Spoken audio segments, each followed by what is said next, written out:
intro here for the Bear Pack. Before we get into this video, we wanted to share that we are growing here on this channel, and that is all due to your guys' love and support. The growth has been amazing. So as we grow, we wanted to give you guys some goals to work towards as we get into this football season. We're going to pull them up right now.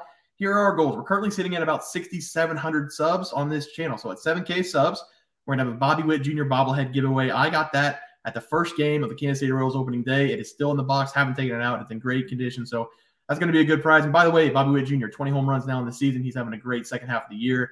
8K subs. We're going to have a jersey giveaway. We've done a lot of jersey giveaways. We'll probably do 2 jersey giveaways at 8K.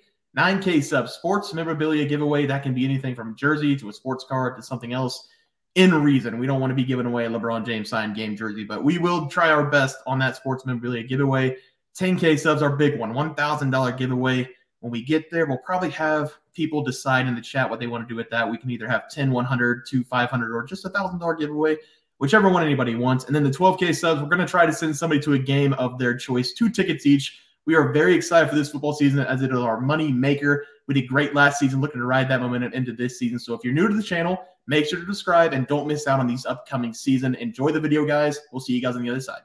All right, guys, let's get into some MLB picks and props for Wednesday, September 6th slate of games. Before we get into the leaderboard, we have a bobblehead to give away. I said comment Bobby down below, and we were going to give away a Bobby Witt Jr. bobblehead because you guys got us to 7K. Thank you very much. And we are also giving away this Chris Johnson helmet. That'll be on Friday. It is signed with the paper, so comment football down below if you guys are interested in that. That'll be given away on Friday. But Trey, pull up the wheel. We have a Bobby Witt Jr. bobblehead to give away. These are all the people that commented. We had like 2K views and only a handful of people commented. So I guess not many people like Bobby Witt Jr. But Trey, go ahead and give that thing a spin. Yes, and good luck, everyone. Give it a couple shuffles. And you know what? I hope everyone wins a Bobby Witt Jr. bobblehead. But we only got one to give away. And who's the lucky person? Chris? Ooh. You know what's crazy, Trey? Chris, there's a lot of people on that, and he emailed me today about a year membership on the website. So, Chris, karma's good, buddy. You get the Bobby Witt Jr. bobblehead. Go ahead and reach out to me on email. I know you have it because you emailed me today. Just reach out. Just drop your address on email, and we will send that to you. Congratulations again, and thank you, everybody, for getting us to 7K subscribers on YouTube. 8K is our next goal, and it's going to be sooner rather than later. Let's take a look at the leaderboard. Trey, start us off. Yes, and yesterday was a good day for me. Just kidding. I went 0 for 1 on the game picks. It was kind of heartbreaking because I gave out the Guardians on the money line versus the Twins, and the bet did not hit because the Guardians bullpen came in and just absolutely shit away the game because the Guardians, they were tied going into the 6th inning with Tanner Bybee. They took out Bybee, and then the runs started pouring in. They allowed 6 runs after they took up my boy Bybee. It was tough to watch. Yeah, Seth? Yeah, we went 1-1. Somehow the St. Louis Cardinals went up against the Braves and smacked them tonight. But we did also take the Atlanta Braves team total over 4.5, and the Braves scored 6 runs. So that did hit. So we went 500 on the night. I'm okay with that. Yeah, and then I'm 1-0 currently. I had the Yerfie, the yes runs first inning of the Diamondbacks Colorado game. So 1-0 currently. I have the over 4.5 for the Diamondbacks on the game. They have 1 so far in the bottom of the third, so hopefully they turn it on later in the game. Looking for a 2-0 day, but not too bad today. Kind of a push day for us, but let's move on to tomorrow. Let's sweep the board tomorrow. Trey, start us off. Yeah, and I'm going to start us off here with the best game on the slate, in my opinion. It's going to be this Philadelphia Phillies at San Diego Padres game. This game should be pretty fun to watch because we're getting treated to 2 loaded rosters here. And the Phillies, they're throwing out Zach Wheeler in this game. He's been pretty above average in his 15 road starts this season because Wheeler, he's turned that to a 6-4 record with a 3.47 ERA. Compared to 1.09 whip, he's been really effective on the road. And the Padres, they're throwing out one of Bear's favorite pitchers, and Michael Waka. I did it because Bear usually does it. I don't do it as good as him, but Waka, he has been elite whenever he's pitching at home this season in his 11 home starts because he's turned that to an 8-2 record with a 2.29 ERA compared to 1.17 whip. He's just been really great at home. So we are getting 2 great pitchers here. I love both these starting pitchers. So I'm going to be going with the under in the first 5 innings. And it looks like they have it at under 4.5 at -125. I still love this play. I think that's the perfect amount of juice here because we're going to get treated to a pretty low-scoring affair in this game. Now, it does worry me that we're getting 2 pretty decent offenses here. They do average a combined 5.38 runs per game in the first 5 innings, which is over this number. But with these 2 starting pitchers we have on the mound, I think these offenses will be held below their average here. So give me the under 4.5 total runs in the first 5 innings in the Phillies versus Padres game. I love it, Trey. Seth? Yeah, so I'm going to go to the Giants versus Cubs game, and I'm just going to take the Cubs money line in this one. The Cubs are still fighting for the NL Central as they currently sit 2.5 games out, and they are chasing the Brewers.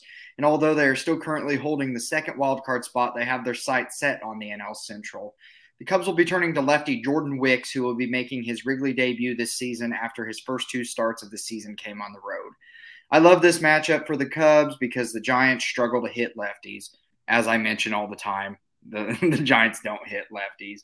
Over the past week, they were shut out by both Blake Snell and Justin Steele. I look for Wicks to keep this up against the Giants. The Giants are hitting .242 against lefties this season, or worse on the road, hitting .235. To make matters worse for this offense, August didn't treat this offense well at all as they had a .224 batting average and have started September out even slower with a .160 batting average in 4 games this month.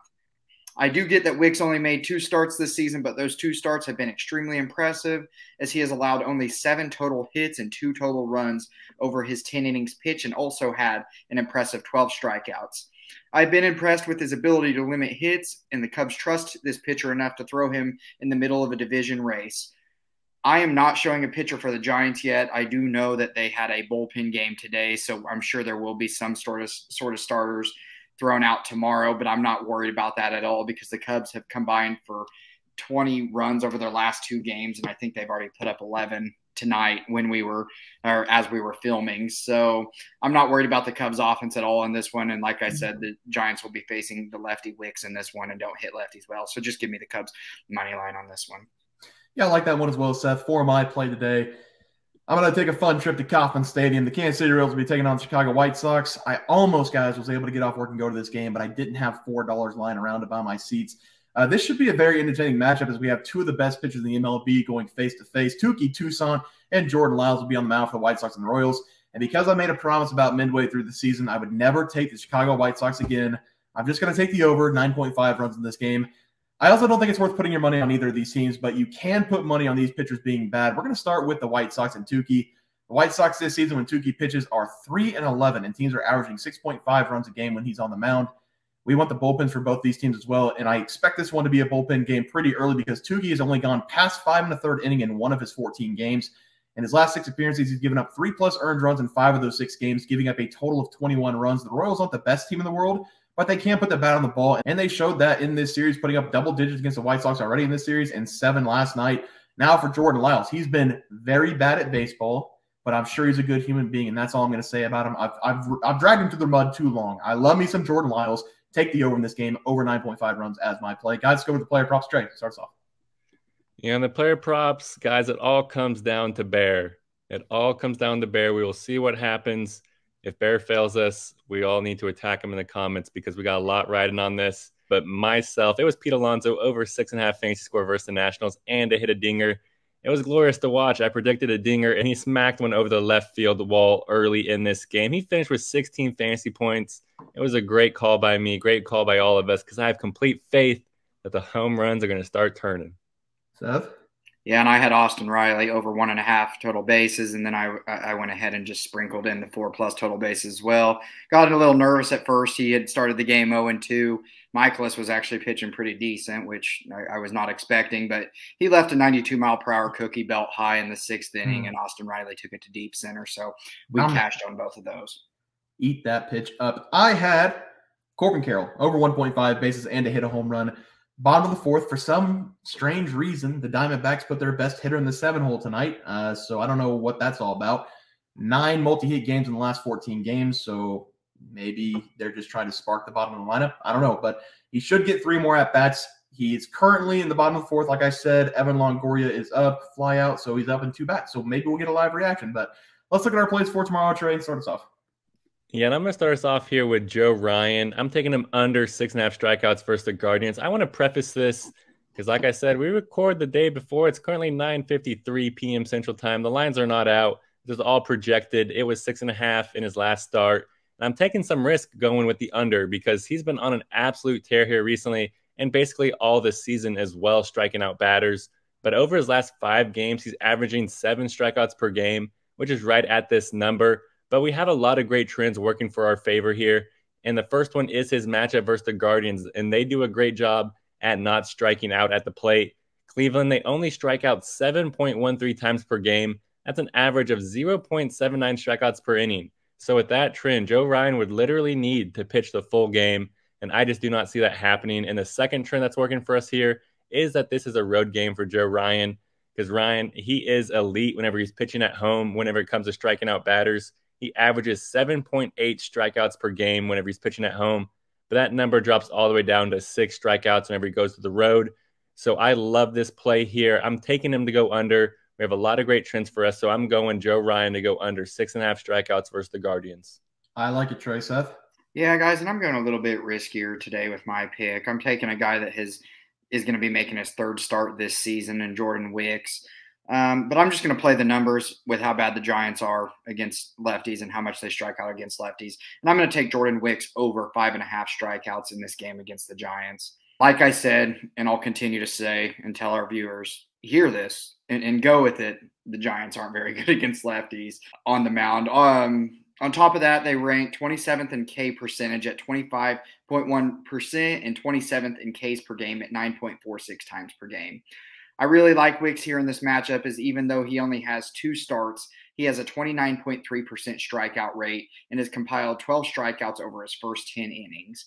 Just this past week, the Giants had 12 strikeouts against lefty Justin Steele, who has a 24.5% strikeout rate, and 8 strikeouts against Blake Snell, who has a 31.1% strikeout rate. I understand Wicks has a small sample size in comparison to the aforementioned pitchers, but I will continue to favor lefty pitchers and fade the Giants' offense against lefties. So give me Jordan Wicks over 5.5 strikeouts. I kind of hope we get 4.5 here because he only had 3 in his last game, but I will still be comfortable at 5.5. Yes, I'd like that play as well. For my play today, I'm going to be looking at Andrew Benintendi to go over 1.5 bases against the Royals. The old saying is, even a blind squirrel finds a nut once in a while, and that's exactly what happened to Jordan Lyles. That's what he did in his last start against the Boston Red Sox. He went 8 innings, allowed 2 earned runs in his last appearance, but he still has a 6.29 ERA, and he still has allowed 3+ runs in 7 of his last 8 games. Not only that, he's given up 7+ hits in 4 of his last 6 appearances as well. He gives up a lot of hits. That's what he does. And that's what he's going to continue to do today against the White Sox. And the reason I didn't give out a team pick on the other side is because I gave out the Tukey stat that Sox are 3-11 with him in the game, while Jordan Lyles and the Royals are 4-22 when he pitches, and teams have scored 6+ runs in 14 of his starts. Now we're going to look at Andrew Benintendi. He's coming in with a 273 batting average, and I really was hoping to grab Luis Roberts, but I don't think he's going to play in this game. He's missed 4 straight games now dealing with the quad cramp, and he could just chuck some water, but I don't think he's going to be out there. So we have Andrew Benintendi. He's still going to light up Jordan Lyles. I do think Andrew's going to have a good game. He's probably the next best hitter on this team and should get the best of Jordan Lyles a couple times in this game. Give me Andrew Benintendi over 1.5 bases against the Royals. All right, guys, that's going to do it for our MLB player props and game picks for Wednesday, September 6th slate of games. If you guys enjoyed the content, please drop a link in this video and subscribe down below. We'll see you guys next video, and thanks for watching. Just want to let everyone know that while we do give out free picks, plays, and predictions on our YouTube channel, we also have a website for you to check out. On our website, bearsprofitplays.com, you can subscribe to the website absolutely free with an email and gain access to our written articles about upcoming sporting events. If you're really looking to make some cash, we have an option to become a member of our website. If you become a member, you will gain access to our Locks of the Week, which are written articles that go in depth as to why we are picking that particular outcome. As of now, our member plays have been red hot, hitting over 60% of our plays. If you don't want to become a member, it's no sweat. We are here to try and make you guys some money. That's our main goal. So come on over to bearsprofitplays.com and subscribe for free. Check us out, follow our free picks, and see for yourself that our member plays are a great investment for you. Thanks for watching.